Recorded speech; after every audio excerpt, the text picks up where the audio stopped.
Hello and welcome to the Last Looks podcast, a show where we catch up with talented hairstylists and makeup artists in the film and television industry. We'll pick their super creative brains and find out all the good stuff. Join me, your host, Jamie Lee, in finding out what's what in the hair and makeup departments around the world. And now, a word from our sponsor. Are you tired of showing up to set with dry, cracked hands? Well, now your well-moisturized mitts will be the talk of the town, thanks to Hands Down Sanitizer.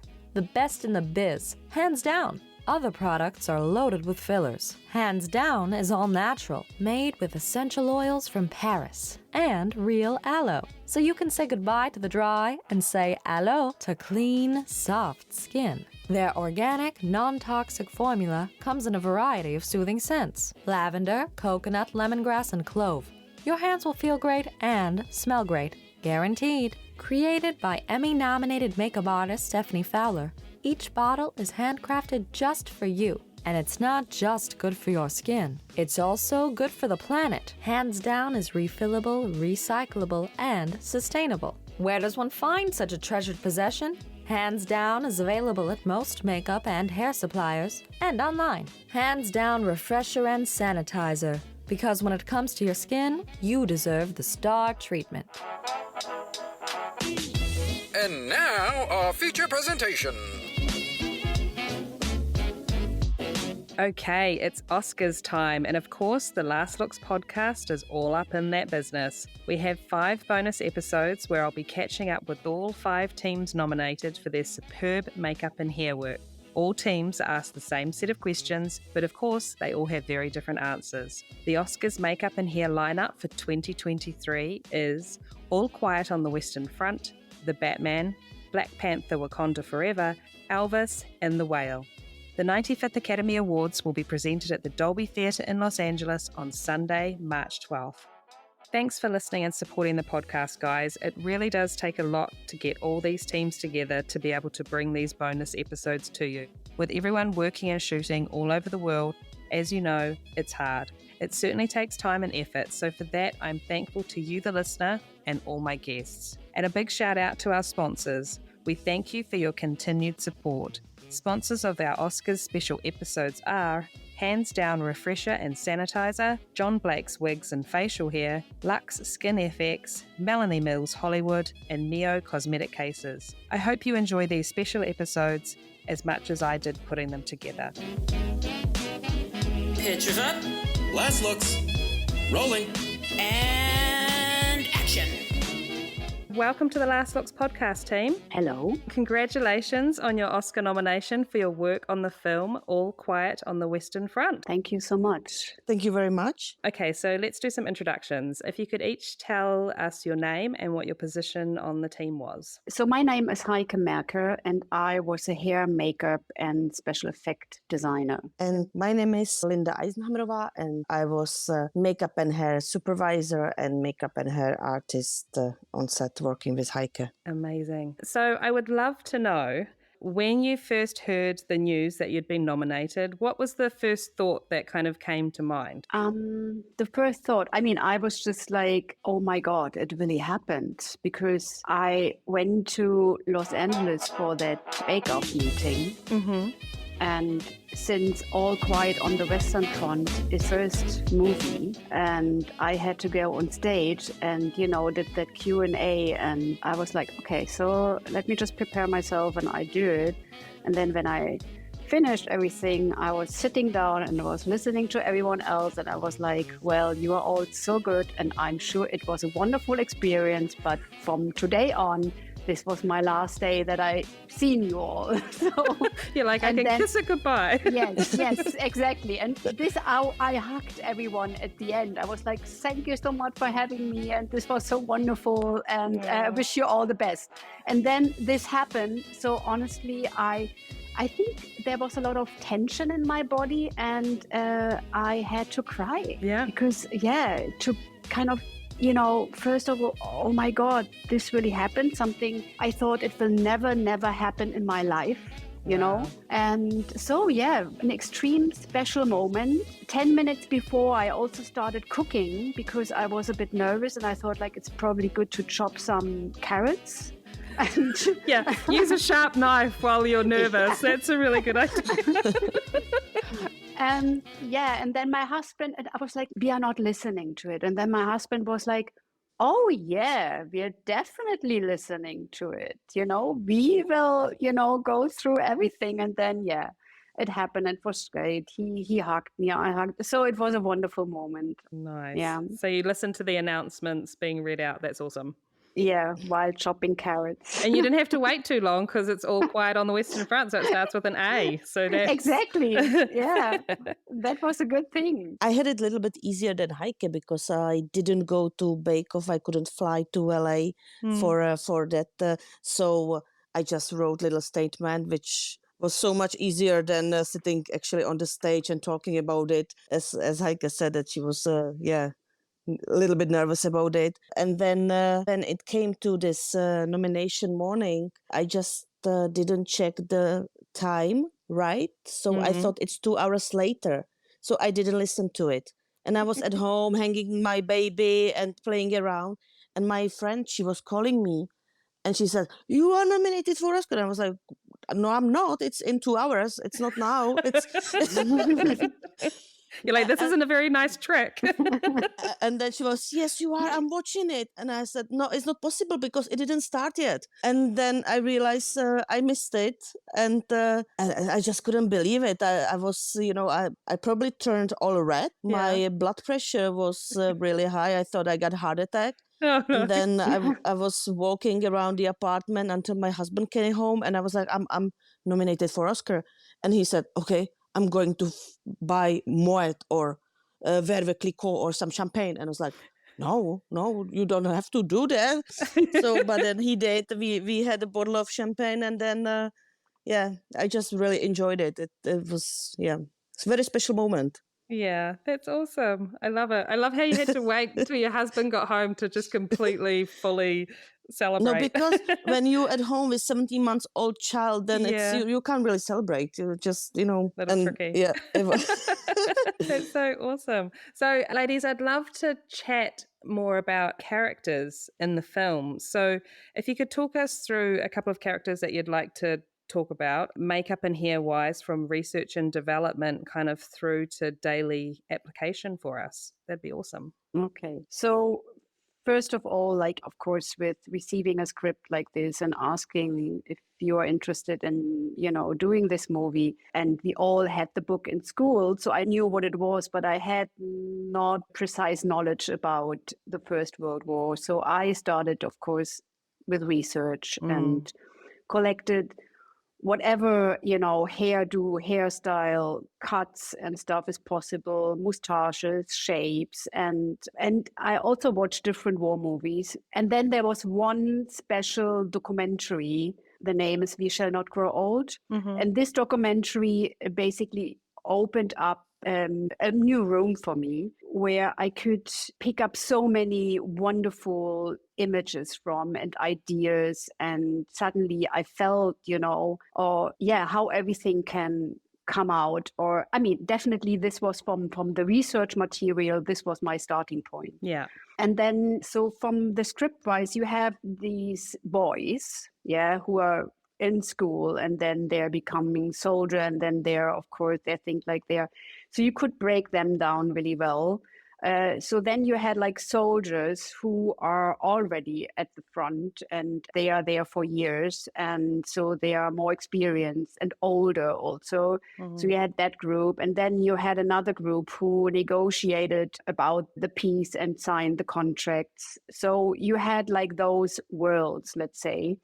And if we go to our main character world of the boys, so what was very important, it's a time of years you have to tell. Then it's from a very fresh, boyish school person who becomes a soldier and who becomes afraid and terrified. And so this needed to be a line with different stages and stuff. So from the hair point, for example, it was that even if the time passed, I thought it's not everyone should have a different hairstyle or cut. Some of them should, but some of them should not. And if there is a change, it shouldn't be like, oh, yes, it's a year later. Right. So now he has short hair. It should be a slight change. And then combining with the skin and that they look tired and stuff, which was also, I think, to keep the boys, like, of course, as a younger group, that they don't have any facial hair growing during that time and stuff.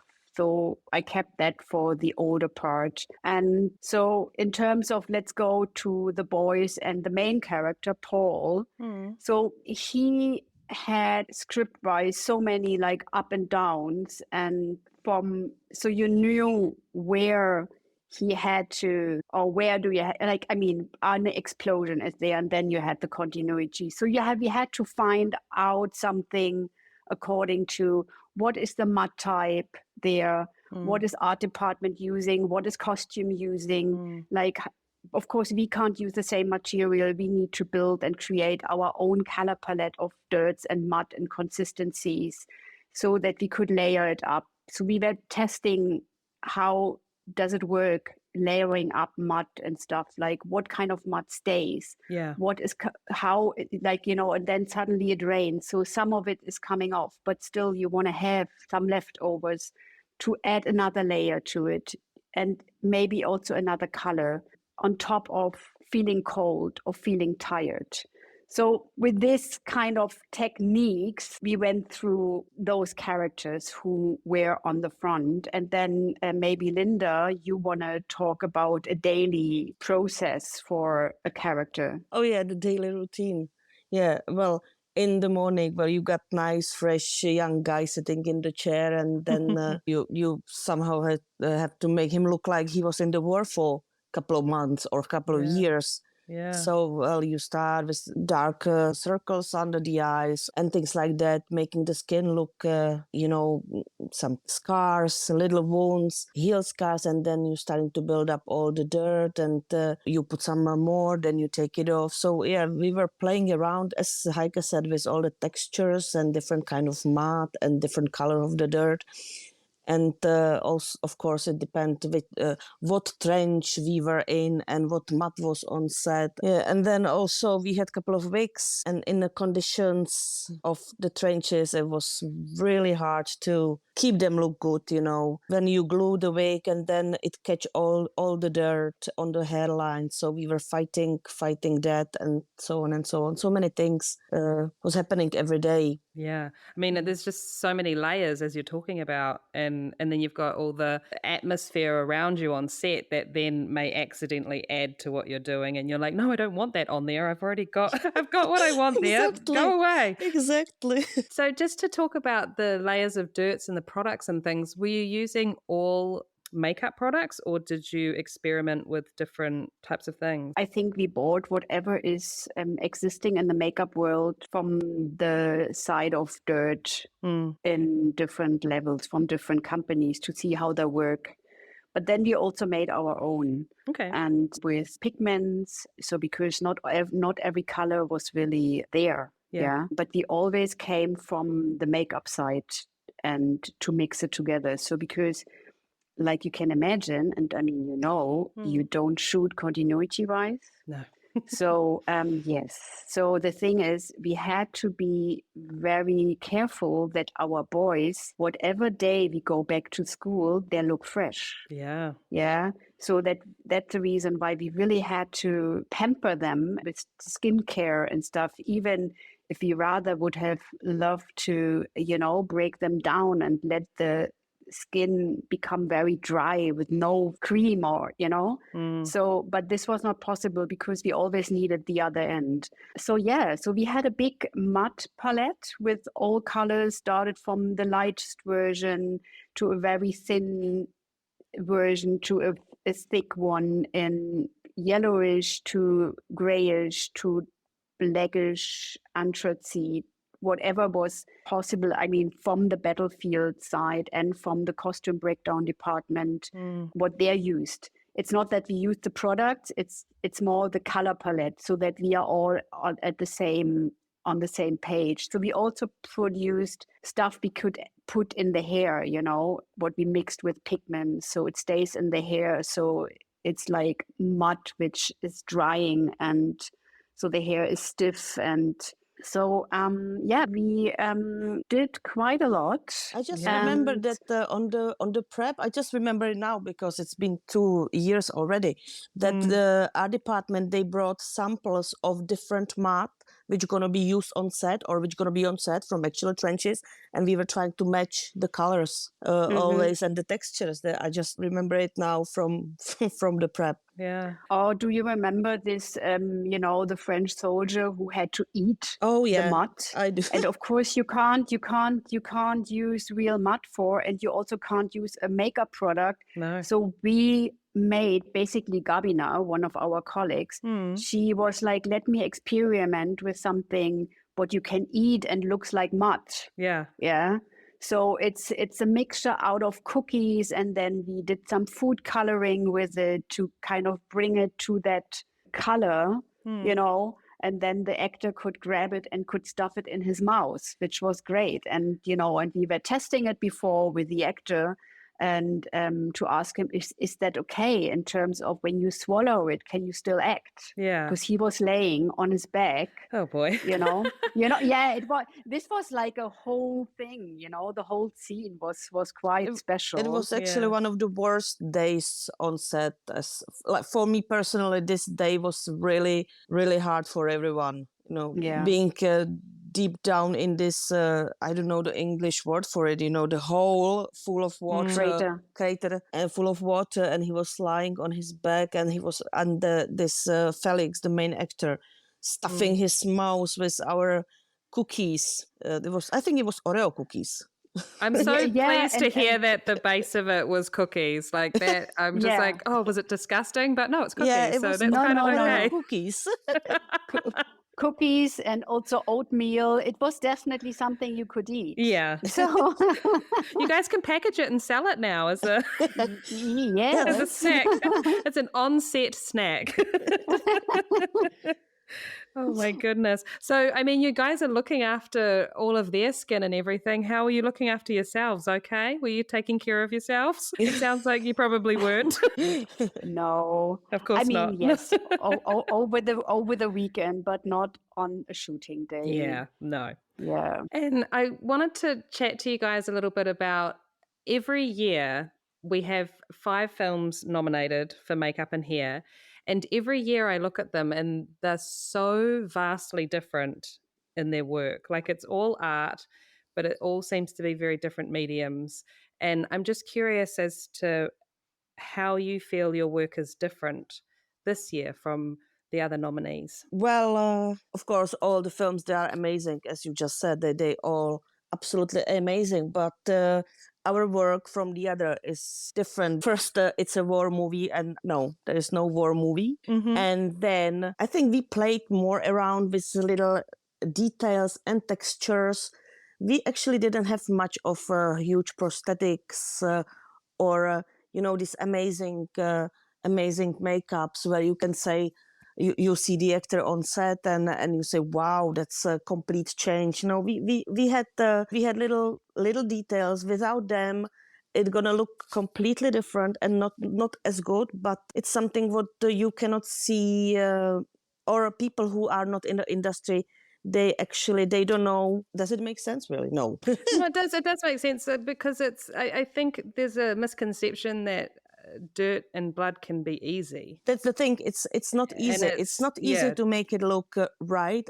It's not easy to make it look too much. You have to be very careful. There's this thin line where it can look really like, oh my God, what they done. It looks terrible. They're crazy, or it's not enough. And so I think that was something we focused on, and we tried really, really hard to not make it too much and make it period right and make it feel like you're really watching the First World War. It's you can see how terrible it was, and you can see it I think, from our makeup as well. So I go to some reaction I heard. So maybe this is also interesting in terms of what is the difference. So people who've seen the movie told me like, oh, wow, I've never seen that from the dramatic point, makeup can be so supportive. Mm-hmm.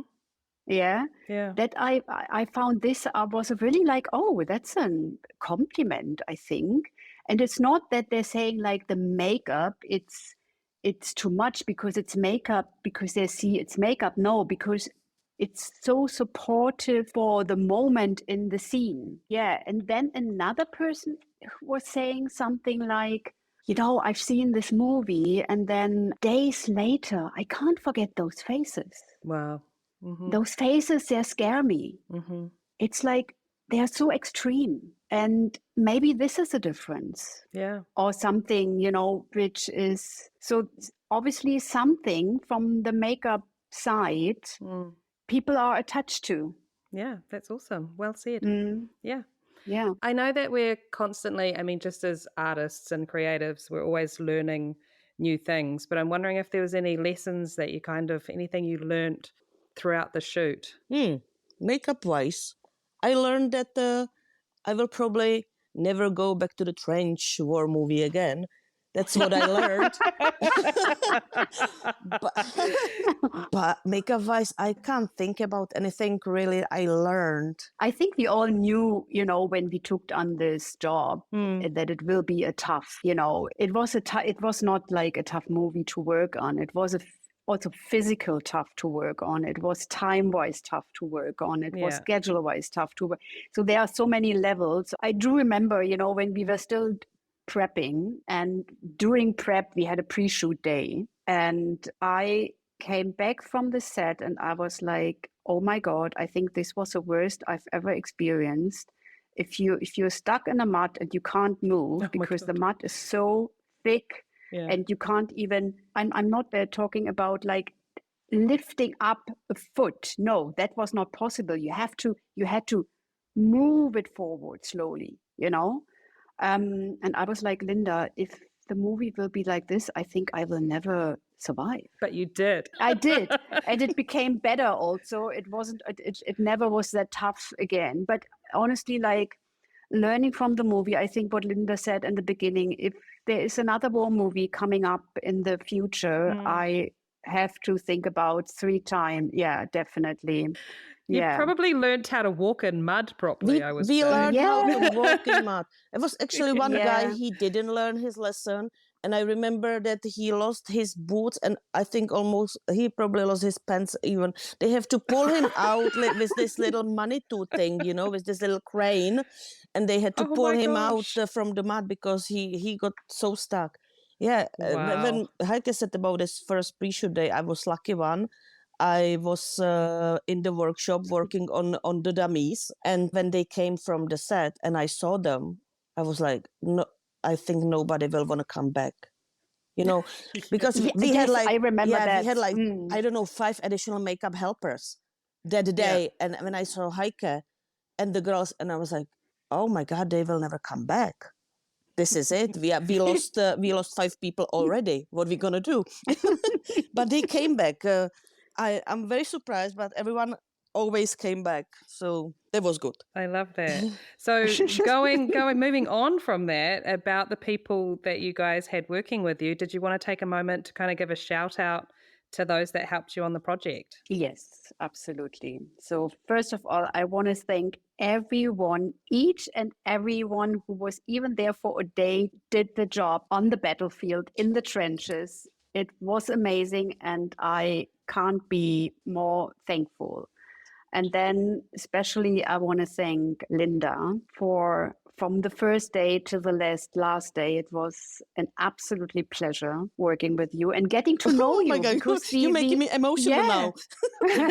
No, because I mean, we never met before, you know, like I came from Germany to Prague, and there suddenly I had a crew because you put the people together, because you knew them all. And then I want to thank Gabina for her work, and Aisha who I brought with me from Germany. Amazing. And then I want to thank Daniela. And then we come to all the helpers with the special effects. We had a wonderful workshop in Berlin producing stuff for us, Twilight Creation, Georg Korposch, FX, for making all those wonderful T-Splint for us and helping us with whatever was available in his workshop, from hands to a foot or leg or a body part. She gave it all to us and we could use it. Same with Roman from Vienna, who so I emptied all the workshop in terms of dummies and stuff. So we had, things to play with for the foreground. So thank you to all of them. And then I have another very special thank, which is the costume designer, Lizzie Crystal. So she is, not that she is a friend, she is a wonderful person to work with. And she was a rock solid for me in that movie. And I can't be more thankful because, always approachable. It was such a pleasure and collaboration with each and every single character. And so this was my part. Amazing. It's definitely, it's teamwork, and you guys wouldn't have survived if you didn't have a good team happening. So Big true. Yeah. I just want to mention only two more names, and that's Teresa and Radek, and they were looking after crowd room, and for them it was proper hell because it was all in the biggest lockdown, COVID, of course, they had so much to do with all the extras and stunts and everything, makeup-wise. They had so much to do. And still, on the top of everything, every evening they were sitting on the list of testing and who got a COVID and who was going to the quarantine. I think we all remember that times. So that's big thanks to them because it was physically and psychically hard for them. And then also Sirena Film here in Prague, and Pavel and Martina, they were amazing, and they always supported us and helped us with any problems. So that's from my side. And also Gabina, but Heike already mentioned it. And the biggest thank goes to Heike. But that's pretty obvious. It's That's amazing, ladies. I just have to say another massive congratulations again. Being nominated for an Oscar is pretty incredible. So enjoy the ride, and thanks for joining me. Thank you very much. Thank you very much. And I think you're really doing something very special and very good. Thank you so much. You're welcome.